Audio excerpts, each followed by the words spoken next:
By the late second quarter, the Warriors looked defeated. Slumped shoulders, bad body language. I couldn't believe it. I kept waiting for the run, the patented Golden State run.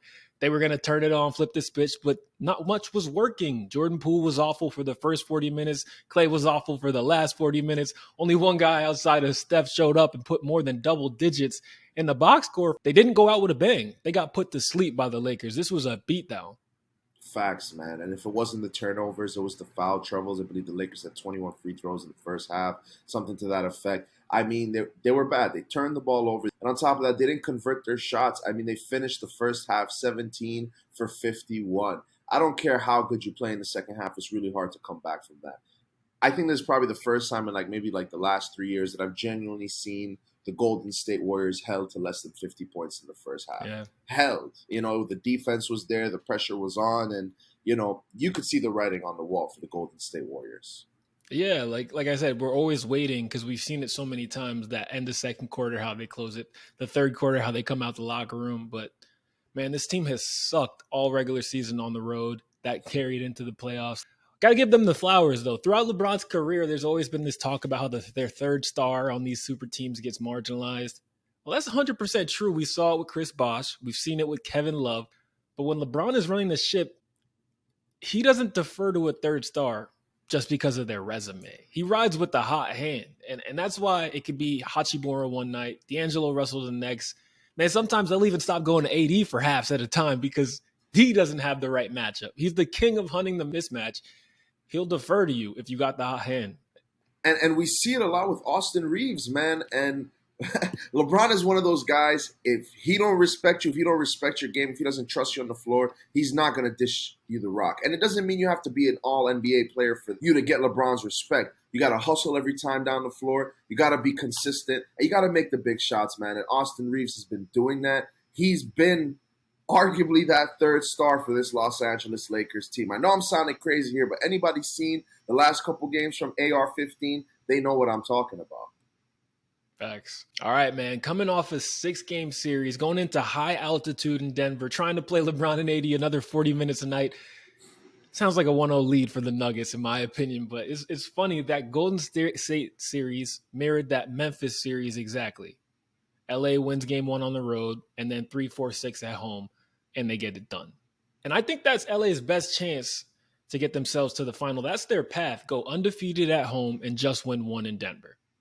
And I mean, that's all they need to do. You said it great, Tyler. And I'll tell you what, with the performance that they had against the Golden State Warriors, this Lakers bench, all of these other key guys in the team that, not named LeBron, not named Anthony Davis, have gotten a certain kind of confidence boost, right? They know that what they can do. We saw Lonnie Walker last night drop 13 points in 14 minutes or vice versa, right? So we know he's going to have the help. We don't have to play that LeBron and Anthony Davis for 40 minutes a game. Denver Nuggets are the most dominant team in the Western Conference, maybe the entire league right now. Word. And this is a Lakers team that's caught a lot of breaks since the trade deadline. We're going to talk about that later in the second half more in depth. But Denver winning this series is not one of those breaks. If you asked LA, you went in that locker room and asked those guys, I think they would have 100% preferred to face the Suns. You got Chris Paul injured. Their bench is non-existent. Their defense is atrocious. And it's a short flight from Phoenix to LA without the Denver altitude. Not to mention AD wouldn't have to deal with Jokic spending 85% of his energy, which he's going to be, trying to stop that guy on the low block, man. They're about to be at war. This is going to be such a good series. AD, Jokic, you got LeBron versus they got some wings. They have a plan. Bruce Brown, Aaron Gordon, they're going to try to throw at Braun.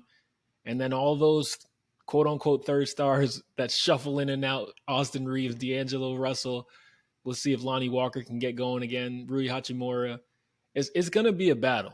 I'm looking forward to it. Yeah, 100%. I'm with you. I mean, the keys here to the Lakers having a good performance are the guys that you just mentioned. And the key for the Nuggets is to just continue being the team that they are. They don't need to do nothing out of the ordinary. You still have productive games from Jokic and Jamal Murray, and let the rest of the crew fill in. Kentavious Caldwell-Pope, Bruce Brown has been such a great acquisition for this Nuggets team. I mean, the guy has just been playing out of his sneakers, They can keep this up. I mean, this Nuggets team has got a championship trial, right? Like a championship run at least in their near future. So, facts. All right, bro, let's get into it. Optimistic Knicks fan here. You know what I'm saying? I'm going to let you talk about the Heat. I want to talk about the Knicks.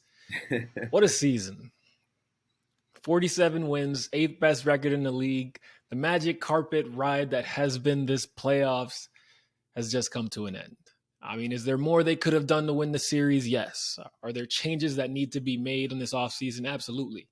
But a lot has, like the Lakers, gone right for this team. And I want to talk about the two biggest parts in that. Number one, Jalen Brunson. He was outstanding last night, guys. Come on, bro. Are you 40 serious, ball. Jalen? Really, the entire year he's been outstanding. The Knicks have finally found their guy. This is Jalen Brunson's team.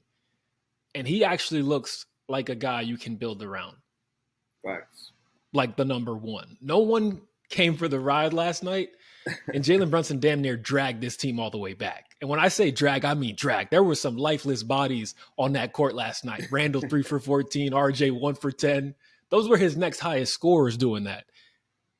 Yet the smallest guy on the court, 6 foot nothing, with all the heart in the world, was out there dropping 40. He left his heart on that floor, bro.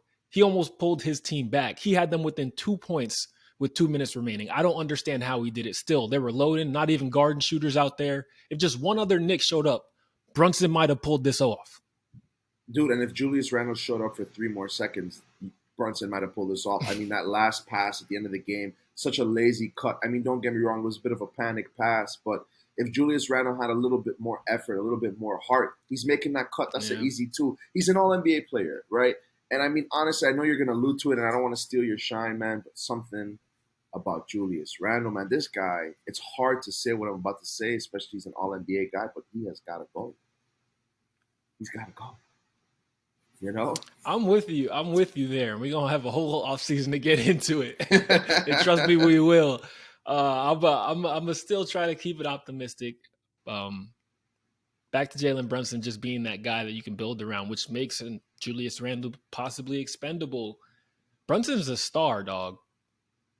And the best kind. The star still on the rise, 26 years young, the kind that could set his ego aside, a la Tim Duncan, the kind that outgrew role player status, coachable, secure in who he is, giving effort on both ends. Not Amari, whose body was falling apart. Not Melo, who didn't always want to play defense. The star that sets the culture. He was playing the perfect game, and you alluded to it. I hate that it's going to be remembered like this, but he turns the ball over at the worst time, and man, it can't take away from how phenomenal he's been. Oh, there's no way there's no way that you can take anything away from Jalen Brunson. He was brought in to be the two guy to Julius Randle's one, you know, and he's been able, like you said, to make this his team. He carried the team. When Julius Randle wasn't performing well, he was always there consistently. He never gave up. And again, I don't necessarily blame throwing the ball away at the end of the game on him. I mean, he didn't have any support. He's getting doubled and triple teamed. And again, rush decision, but the man left it all on the floor. No one can complain about the game and the performance that he put out last night. And I mean, if anyone else from the Knicks had came to fight, it'd be a different series. We might be talking about Game 7. I don't want to cut off the Knicks part, but any more thoughts on the Knicks before we get into the Heat? Yeah, the other big positive this season, right? Because it's just got me in a retrospective mood. I know they're going to Cancun now. You know what I'm saying? The other positive, and I know, yeah, in fact, I know he dealt with foul trouble. He really struggled in Game 6, but this has been all you could have ever hoped for to see from RJ in the postseason, bro. It's almost like RJ and Julius switched bodies for the playoffs. RJ was the guy at times looking like an all-star, an all-NBA second teamer, while Randall put just 6 quarters of good basketball through 10 playoff games. We're talking about 23 points per game from a 22-year-old if you take away that Game 6 performance from RJ Barrett against Miami, the best defense in the playoffs at this point. Yep. I'm very encouraged by what he did and by the fact that it ended the way it did because it's motivation. You know what I'm saying? To go out like that, you played like crap. If you could have, you said Julius Randle, if you played better. If RJ played better too, this is going to Game 7 at the Garden. And he felt that. He acknowledged he played like crap. Nothing like a summer with the fire in your belly to help you take that next step. Yeah, well said. And again, we can't knock the Knicks at all. I mean, this season, they outperformed, they outshined. Nobody expected them to get as far as they did. So hats off to the Knicks. And like you said, there's so many great building points. You now know what your future holds. You now know Jalen Brunson right now is your key guy. You know, and the future is bright. You compare him with RJ Barrett, which is a very, very good fit. maybe get something for a couple guys. The Knicks' future is bright, man, and it all starts with JB. And I ain't talking about Justin Bieber, you know? Well said, man. This Heat team is tough. They're going to be a problem. Philly, Boston, whoever wants that smoke, y'all going to get it. For sure, for sure. And I'll tell you what, I'm talking to my boy last night. We were watching the game, man. Max Strus, Gabe Vincent. These guys are kind of the gear that keeps the team going. Like these guys that you've never heard of for a long time. I'm like, why are guys like this starting, right? And if you watch the game, you know it doesn't necessarily always show up on the stat sheet, but they're taking picks, the hustle plays. They're such selfless team players, right? And it makes sense as to why Spoelstra's got them plugged in with Bam Adebayo, K-Love, and Jimmy Butler. You know what I mean? 3 guys who could arguably be in the HOF, the HOF. So. Word. All right. Keep it locked. We got a great second half for y'all. Thoughts on game 5, how the Lakers got in this position, and more. It's the plug. Welcome back in a playoff full of surprises, and don't get it twisted. That's what it has been. We got 8 seeds out here looking like 1 seeds. Historic performances from NBA greats. The biggest surprise, though, after all that, to me at least, has been the way the Lakers managed to turn their season around. So that's where we're getting started. But before that, how you doing, my brother, my dog, my co-host, Faraz? You already know, man. Feeling good. Another day of the Hoop Plug. Can't wait to get on wax for y'all, man. How you doing, my brother, my dog, my co-host? How you feeling today, bro? I'm feeling good, man. Can't wait to jump into this and jump into it. Let's do it. All right, bro. Maybe we should have been concerned a little bit, at least, about these Warriors. Maybe, just maybe. The fact they needed a Meet the Titans speech from Steph and a transcendent 50-point performance just to win in the first round should have been a sign. I mean, look at it. Game 4, season on the line. First round.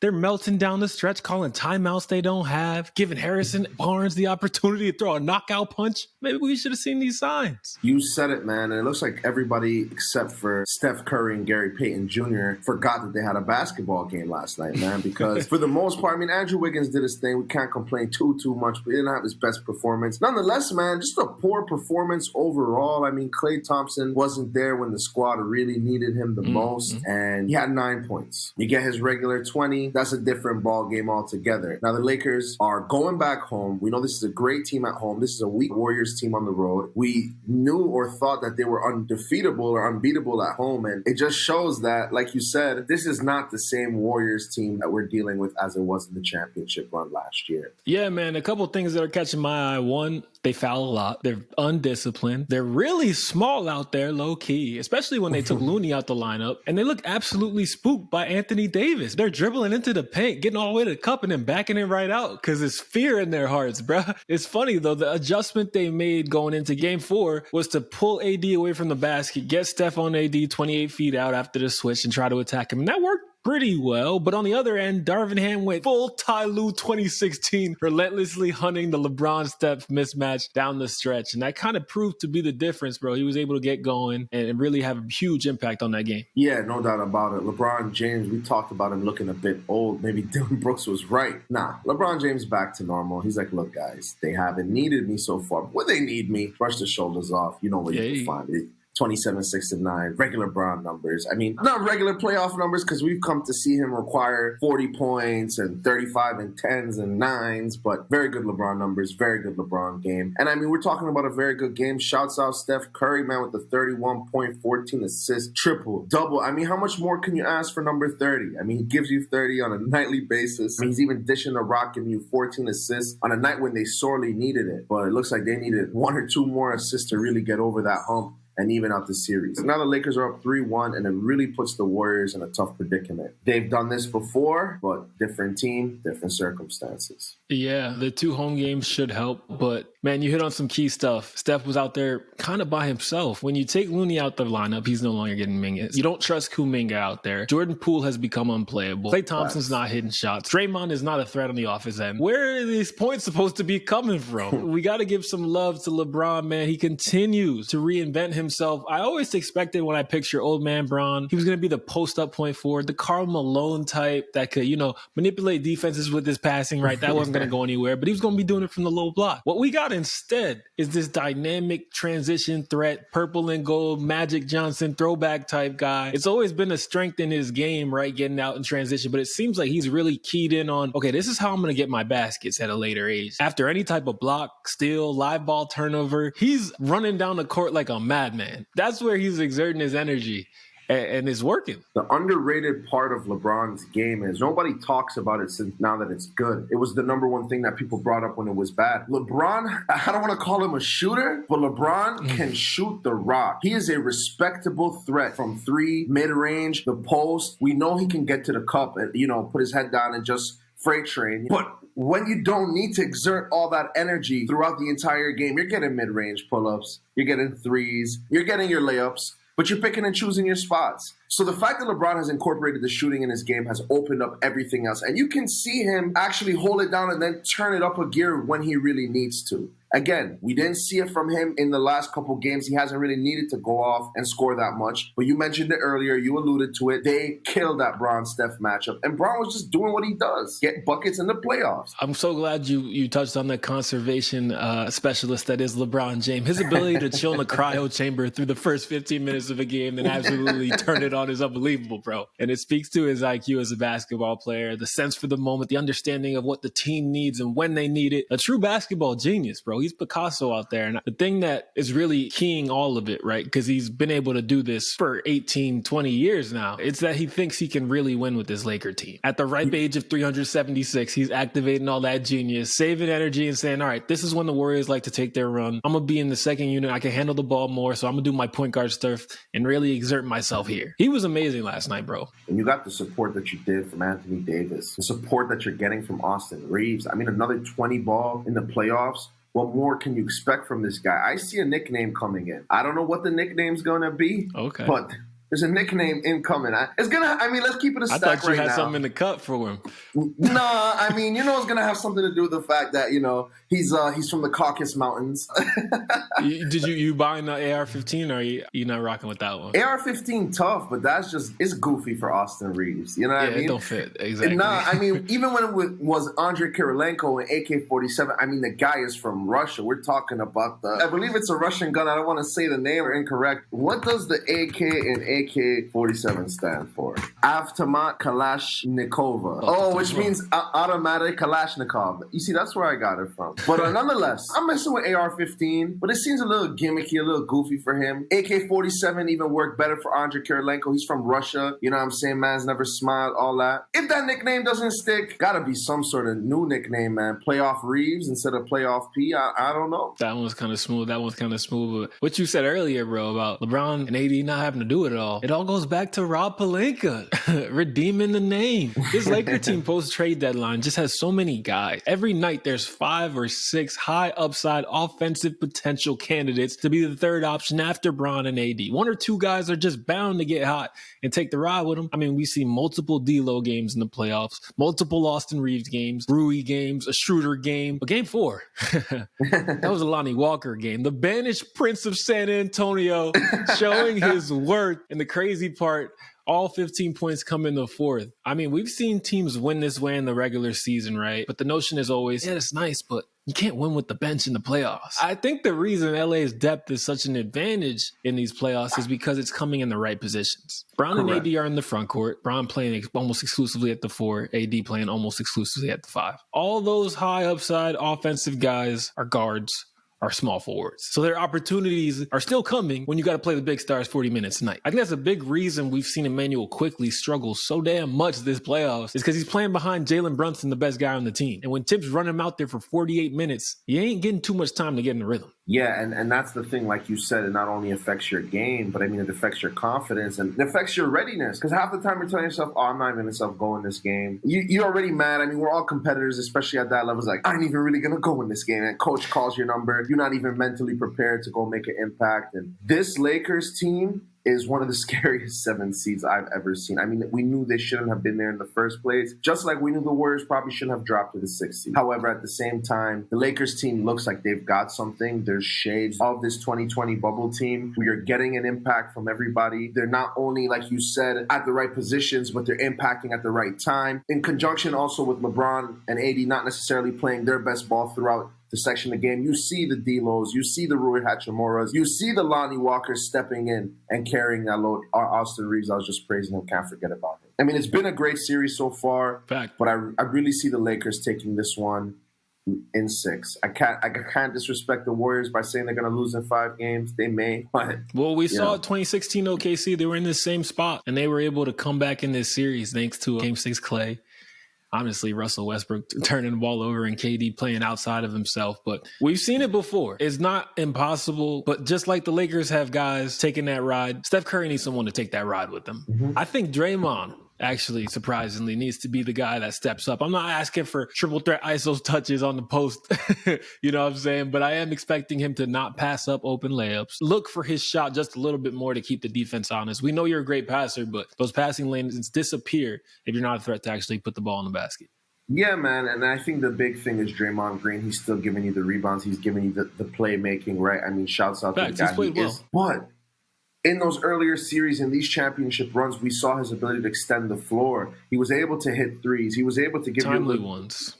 Exactly. We don't need 15, 20 from you every night, but we need 15, 20 from you at least 2 or 3 times a series, you know, and that's going to be the difference maker. And again, I'm willing to bet money Klay Thompson doesn't have another 9-point game in the playoffs, maybe for the rest of his career. I'm really willing to bet money on that. So he's going to come back strong. I see them taking Game 5. But Lakers going to maybe be too much for them in Game 6. Lakers closing it out in 6.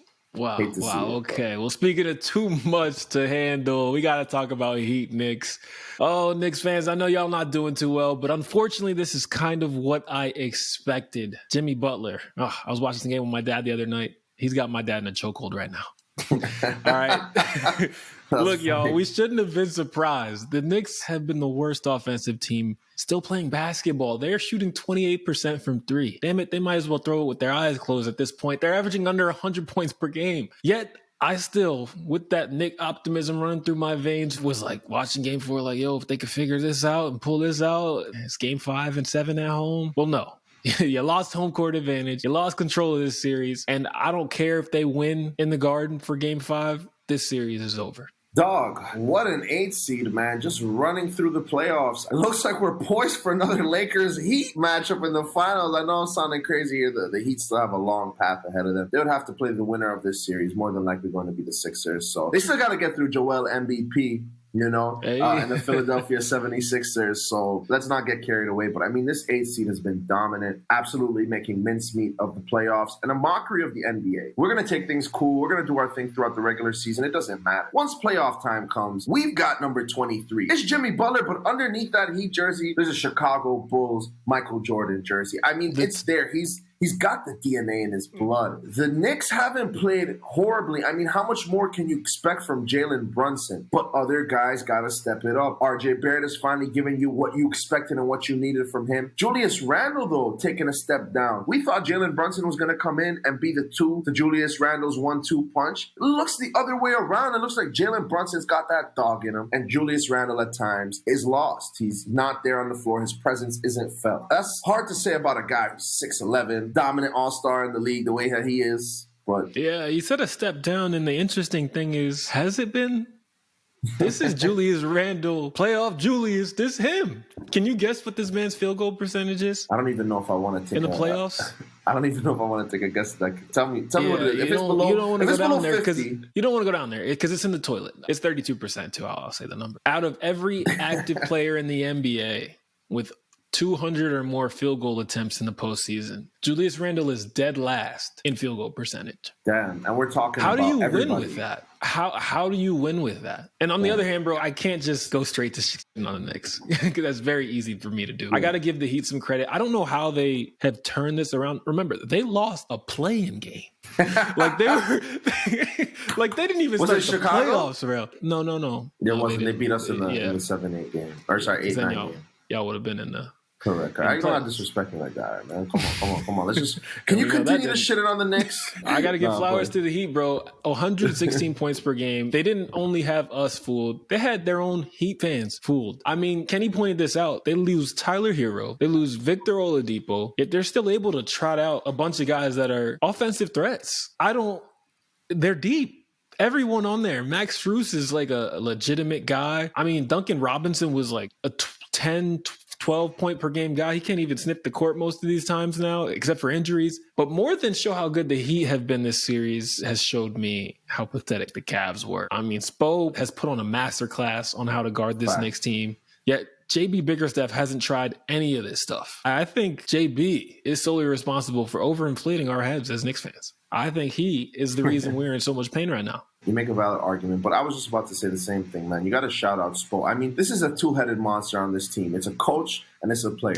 Between what Jimmy, dude, I mean, again, we don't want to discredit Bam. It's so rare for it to feel that way, but I agree with you 100%. You know what I mean? You feel it with the likes of Jordan Phil, Kobe Phil, I mean, there's a lot of Phil Jackson in this. This is Jimmy and Spo, right? Between Jimmy's performance on the court, Spo's adjustments on the court, the Heat are really looking like a dominant team. You're getting double-digit scoring from Caleb Martin. Max Strus has basically been averaging 14 to 16 points a game. I don't understand how they keep doing it. Their main anchors, Jimmy Butler, Bam Adebayo. Kyle Lowry, he's alive. You know what I'm saying? 15, 4, and 5 off the bench. He's doing all of his foul baiting crap that just pisses me off. Looks like Trae Young from 2020. It's not fun. Just way fatter. But we ain't got to get into all of that. Kyle Lowry's a crook, okay? And it's hard to give him his flowers. I mean, he won a chip and then just turned into the Pillsbury Doughboy. So nonetheless, shout out to the Heat. I mean, I don't want to say no shout out to the Knicks because, again, the Knicks didn't necessarily lose this game. Julius Randle started to give it away, and then the Heat fucking took it,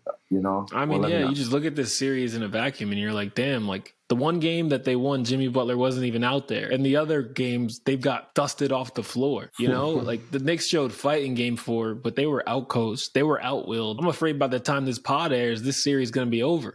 And there's serious questions about Julius going into this offseason because as good as he is some nights, I don't think there's anyone that could watch him play and say he feels like a winning player. We've talked about it. We didn't need this playoff series as proof. Julius Randle at best is a second star. We thought it was going to be, again, you know, Jalen Brunson's I'm not sure.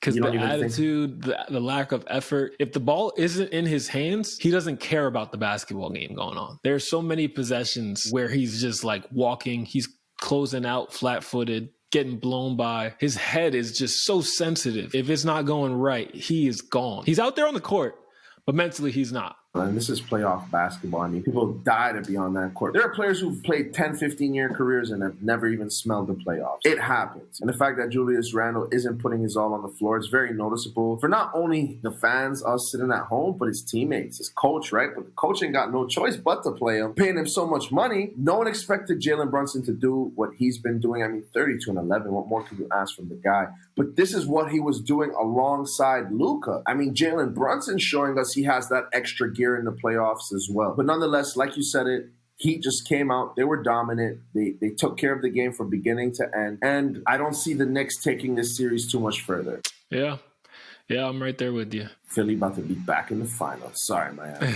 All right. With that being said, talking about Philly, Philadelphia Sixers and the Boston Celtics. I mean, this game was just another one off the calendar for Joel Embiid P. Yeah, that's right. Coined the term, guys. I'm the one coming up with that. The Embiid P. I had another 30-point performance in a dominant win in the playoffs. This is a Celtics team that just made it to the finals. This is a Celtics team that was supposed to take a step up. This is a Celtics team that is completely the same. All their same pieces. Everybody got better, yet the Philadelphia 76ers, Joel Embiid, James Harden, especially Tyrese Maxey, are just beating the brakes off this Celtics team. And although it wasn't his turn last night, James Harden has been the best player on the court 2 times. And the 76ers have won both of those games. Chuck mentioned it at halftime. Harden's done his part. He got them 2 games. MVP, it's your turn. He delivered tonight, bro. And again, the reason why I mentioned Tyrese Maxey in that conversation is just because of what he's been able to do night in and night out. I mean, obviously, Joel Embiid is their best scorer. James Harden's one of their best players. Tyrese Maxey, to me, has been their most consistent guy. You need a bucket, send it to Tyrese. The way he takes the pressure off the team with his timely buckets. And again, you think he's the MVP with the way I'm describing him. Obviously, Joel Embiid is at a higher level. But big shouts out Tyrese Maxey, and only in his third or fourth year, and he's doing what he's able to do. Oh, he really deserves it, bro. He's been an engine. He's really the only reason this team isn't last in pace, because James likes to walk it up the court. And if Joel plays defense on the possession, you know he ain't running until he gets past half.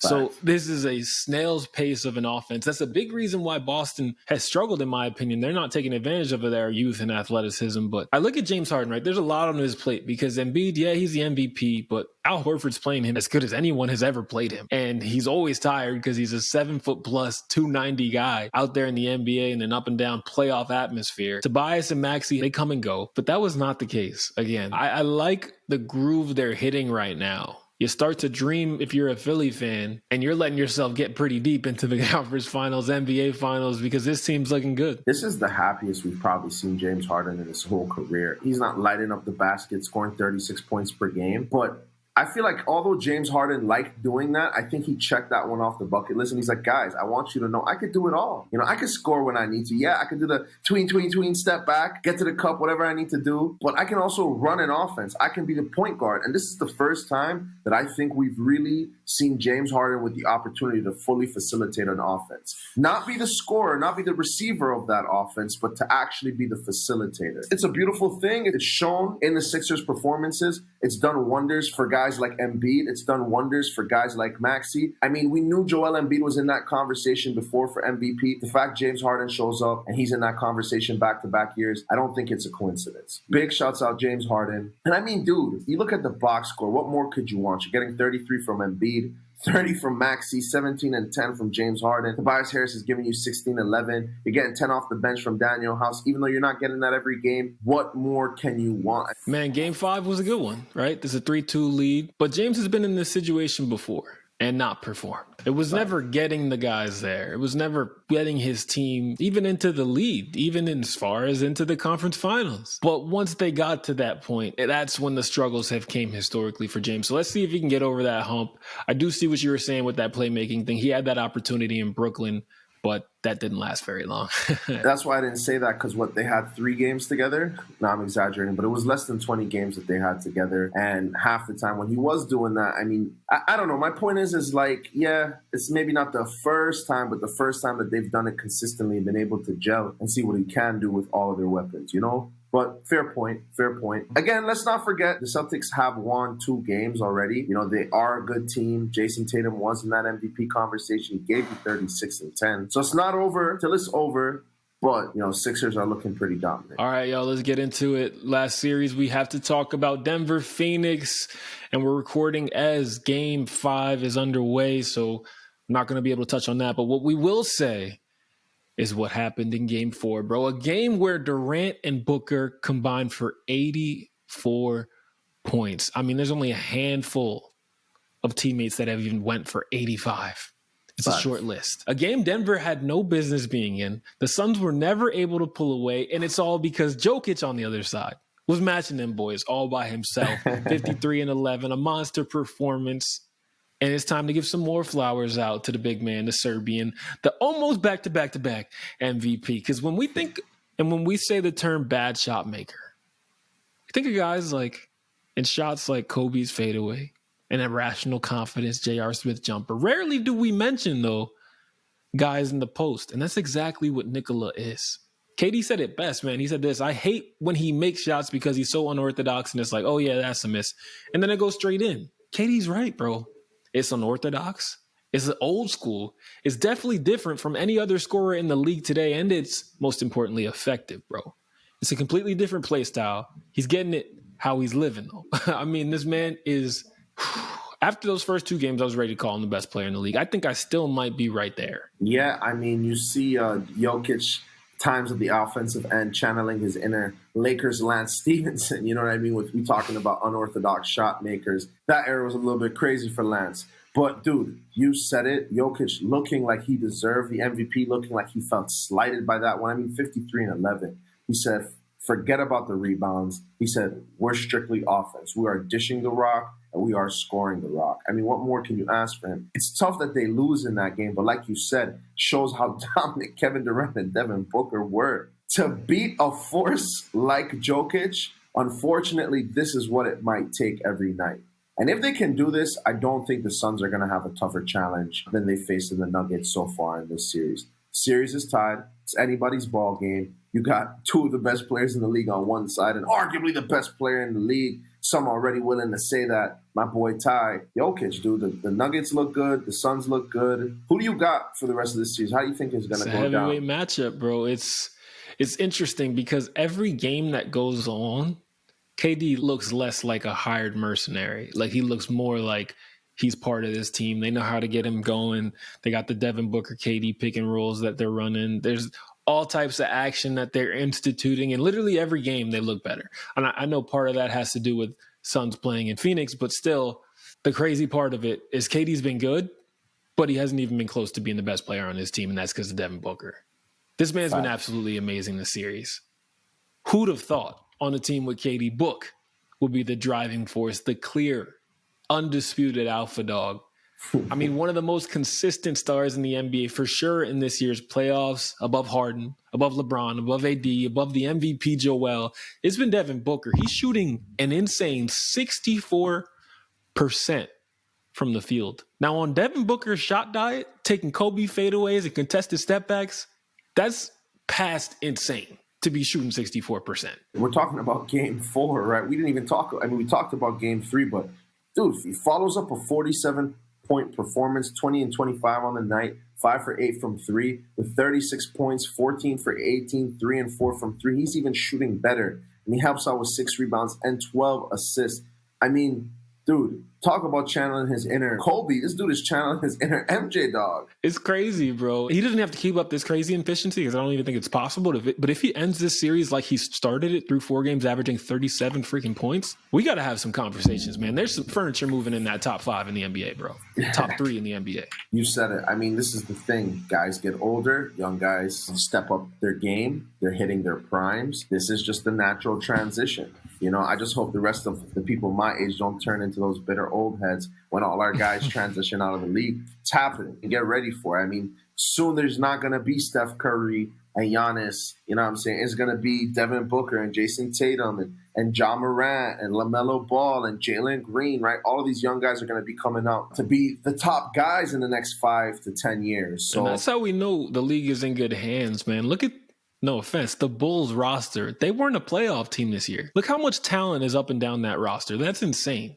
Facts. Zach LaVine, Vucevic, DeMar DeRozan playing great basketball. It's crazy. This league is in good hands, man. For sure. And I don't think we've seen as deep of a league in a long time as we have this year. Not ever. Shouts out to the play-in game. Shouts out to late season runs by teams like the Lakers. It's been a great NBA season. I'm glad we've been here along for the ride. All right, yeah. You've probably heard about it a lot, but we got to touch on it. The Matt Ishbia incident, new owner in town. I don't know if it's the new owner syndrome. You know, he's got some hoop roots, played at Michigan State. Me and Faraz did a video about this a couple months ago once the purchase was being rumored to get through. Was Jokic in the wrong? Was Matt in the wrong? Y'all know it by now. Matt, loose ball. He's sitting front row, courtside, grabs the ball. He's trying to help his mans up, Josh Okogie. Jokic comes over, trying to get the ball, trying to rip it out of his hands. Matt Ishbia stands up out his seat, gives a little tug on the ball, and then stares up at the mountaintops and look Jokic in his eyes like, nah, brother, not today. And then Jokic gives him with the Serbian forearm shiver, a big flop. He been watching his band, Chris Paul. What'd you make of the situation, bro? I don't know if it was a flop. Jokic is a big guy. That is a big guy. He is solid, too. He's not Nick Claxton. You know what I'm saying? That is a big guy. So he sent him flying. The only reason why Matt Ishbia wasn't kicked out of the stadium is because he owns the damn place. I mean, if he was anybody else, a fan, someone who even worked at the arena, you don't get involved with the basketball game. You don't grab the ball. And obviously he wouldn't be in that circumstance if he wasn't the owner. But how can you fault Jokic? This is an intense game. It's playoffs. You're slowing things down. Guys are in rhythm. You know, tensions are high. Matt Ishbia, I understand you got the almighty dollar, but on the basketball floor, all that matters is 6'11", 7 foot, 300 pounds. To be quite frank, you step in the way of that, you deserve to get something. But unfortunately, we didn't see that. Jokic fine, not suspended, which is good, but Yeah, they better not have suspended him. That would have been some. yeah. They do some Charmin Ultra stuff, but I think they acknowledge this was a little. This is a little gray area, right? There's no rule book for owners getting chippy with the with the opposing star. The funny thing, though, and I don't know how that's not getting talked about. Sitting to Matt's right was Isaiah Thomas, notorious bad boy Detroit Piston. I think as soon as that shiver came back, Isaiah Thomas pops up out his chair, tiny Isaiah, the guy that was getting in fights with centers at 6'0" nothing, and he starts pulling on Jokic's jersey. I think he had some flashbacks.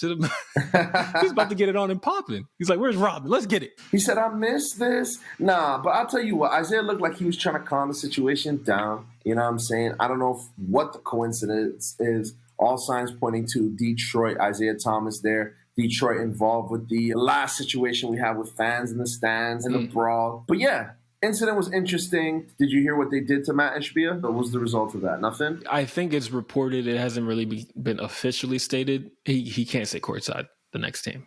The next time. Okay. He's got to be up in the box.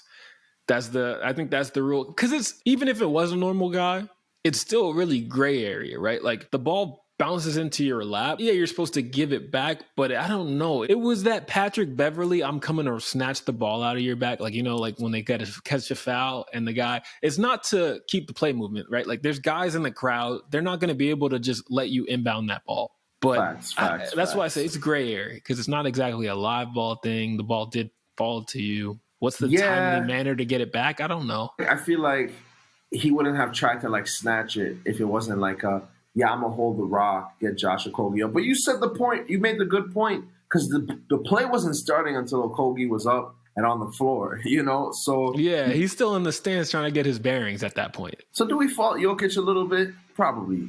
We'd probably be like, all right, you're competitive drive. You're like, and I've seen this guy in the front row all the time. We about to beat him at home. I'm dropping a 50 ball. Give me this rock, little man. I don't care how many billions you got. It could have been some of that. Who knows? Yeah, and bro, Jokic don't play. You know what I'm saying? We saw what he did. He sent one of the Marcus bros home for 6 months. Dog, all I know is if we see Jokic's brothers at the next game anywhere near Matt Ishbia, it's over. It's over. They're calling the mob in. You know how they get down. All right, y'all, we're going to wrap it up here. Bronny James headed to USC. 10 minutes down from the Staples. My man said, I'm staying close to home. Any initial thoughts from you, bro, on the signing? Yeah, no reason for the I'm coming home song, because he's already here. Big shouts out to Bronny, man. I can't believe it. I remember a little less than a year ago, man, we were pooping on Bron. We're saying, he's never going to be like Pops. And not saying he looks like Pops right now, but damn it, he looks a lot closer to it. Bronny, man, the way he's been able to use his senior year to propel himself to the top of the senior class rankings. I mean, it's just been a beautiful sight to watch. LeBron James Jr. finally living up to the name, letting them know there's a little hoop skills here. Bryce didn't get all of it. You know what I'm saying? Bronny got a little bit of hoop skills too. It really started with that game against Isaiah Collier. I think we saw him really step up. We saw his confidence build. And ever since then, dude's been on a tear, straight up. And now they're going to be teammates, because the number one recruit signed to USC as well, man. Thank you for bringing up that point about Isaiah Collier. It looks like Isaiah Collier is not only going to get the best out of Bronny as enemies on the court or opposing players, but he's also going to get the best out of Bronny as a teammate. Yeah, no, I love it. USC's got a star-studded class. I mean, those two guys alone is enough for your recruiting class to carry all to NCAA tournament for sure. I like it. This is really good for Bronny, really good for the school. That's the number one guard in Collier, a top 5 point guard in Bronny. They're returning their team leading scorer, Boogie Ellis. He can get hot. He's one of those microwave type guys. They're returning their top rebounder. They just got from Wheeler, where Collier went, in Marietta, Georgia. They got a power forward that's top 5 in the class as well. That's supposed to be 6'10", physical specimen. They're pulling something together over there, bro. They got a roster. Just to touch on Bronny, I know there's a lot of haters out there. There's a propensity to believe that this young man's success is all because of the senior. And while having the genetics and the resources of a billionaire dad, some call the greatest to ever live, does give you an advantage. Bronny is a bona fide prospect, y'all, based on what he's done on the court. He's widely considered one of the 5 best point guard prospects in high school, with a jumper that's NBA ready and was that 7, 8, 9 months ago. Here's why I think a lot of y'all get tripped up when you're evaluating him. The two strongest parts of his game, they don't show on highlights. And that's defense. This guy's already getting comps to Drew Holiday. Don't take that lightly. There's an ESPN scout that called him arguably the best perimeter defender in the class. And his ability to impact the game without scoring, without the ball in his hands. Part of that is the defense. A lot of it's the playmaking. A lot of it's just the know-how, the IQ stuff that was given to him through osmosis of his past. Yep. Like what you did there, man. Bronny James really has stepped his game up, man, and it really feels like yesterday. And when he got elected into the McDonald's All-American game, at the time he hadn't broken the top 10, he barely broken the top 30, right? There were complaints, people saying he didn't deserve it, that his last name and his first name, right, got him there. But like you said, Bronny's play on the court has really shown that he deserves to be here. I can't get over the fact of how quick he's grown. I mean, we've seen him since 6th, 7th grade. But like, he's good, but he's not that good. And in a matter of 3-4 months, just one varsity season, Bronny has stepped his game up. You can't keep putting me in that group, bro. I was on the bandwagon early, bro. I was always a believer in Bronny. Bro, I remember you saying in a video, he's never gonna be Bron. We could count that out 6-7 years ago. Absolutely. That doesn't mean I don't believe in the kid. LeBron is number 2 all time. There's no chance. No one's gonna be Bron. I'm not saying he was never gonna be good. I was like, I don't think he's ever gonna be anywhere close to LeBron. He's gonna be closer to LeBron than we all thought. Is my point. I hear you though, so it's not fair to throw you in that. I don't know if I'm necessarily in that because, you know. I just wanted to clarify, make sure we're on the same page. I got another take, though, because there was the Bryce is going to be better than him, and that was just based off height. Like 6'7", yeah, I got it, but I've never seen it translate. What's up? What you got on this one? I might still think Bryce is better than him. You think so? Obviously, you can't judge somebody's game from highlights or clips, right? Unless you sit there and you watch multiple games. You know what I mean? You see how they play and how they affect the full game. That's what we do. We ain't flying out to California. Bryce, dog. Bryce has shown, like, I think out of the two, I mean, again, it's the size, right? That's probably the big difference maker. But he's shown the shades, dog, of really being like Bron, being a dog, even though he's younger. I'm just like, damn, this kid could hoop. He could get to the cup like Pops, at least at this age level, you know? Yeah, that's probably the biggest weakness in Bronny's game is the finishing around the basket. That's still not where I think it quite needs to be, but more than makes up for LeBron the said jumper, something that caught my eye. It was some real fatherly, you know. They're asking him about both sons, right? He was given a diagnosis, and he kind of hinted, right, in like a fatherly, I still love you, I ain't gonna throw you under the bus way, that Bryce needs to work a little harder. And I feel like, you know, he's probably thinking, all right, I'm 6'7". I'm gonna definitely be better than Bronny. You know what I'm saying? He's thinking what y'all thinking. And I know it just doesn't work like that. So I don't know. There's still time. He's still young, right? He can get in the gym and make himself one of the top prospects just the way his older brother did. But, you know, it's not going to just come. Right now, he's not there. Right now, he's not. But, I mean, Bryce shows shades of it. I think it's more of the athleticism. But again, and that's what Bron, I'm sure, wishes he had. Bronny is an elite prospect. His jumper is NBA ready, like you said. His ability to impact the floor on both ends is next level already. Got the IQ of second greatest player of all time. Bronny has really stepped his game up. Look for him to improve. Now you mentioned all the other guys in the class. Isaiah Collier, best guard, another top 5 forward from the class, returning scorer. This USC team is going to be one for the history books. And with a big name like LeBron James Jr. attached to it, hey, sky's the limit. Yeah, and the best part, now we get to see the real comp versus Bronny. How does he handle it? How does he evolve? That backcourt, like we just talked about, it's not a straight path for him to play, especially not to start. There's going to be a test, but a test he needs to pass if he's really trying to make it to the next level. Fact. All right, y'all, that's going to do it. Another episode of The Hoop Plug in the books for us. Before we get out of here, why don't you tell the good people about our guys over at Evan Alexander Grooming? The best place to get your hair care, scare care, beard care needs. They got everything you need in one place. Todd, let them know what they do when they're getting ready to check out. Once you got your cart ready, you getting ready to change your life, change your beard game, change your hair, bring that hairline back to earth. You know what I'm saying? Hey. Touch earth. Plug in that promo code hoop_plug_ for 15% off that checkout. Thank you. Supporting them is supporting us. Now, for us, let them know where we put that flavor. As always, guys, put some flavor in your ear. Peace.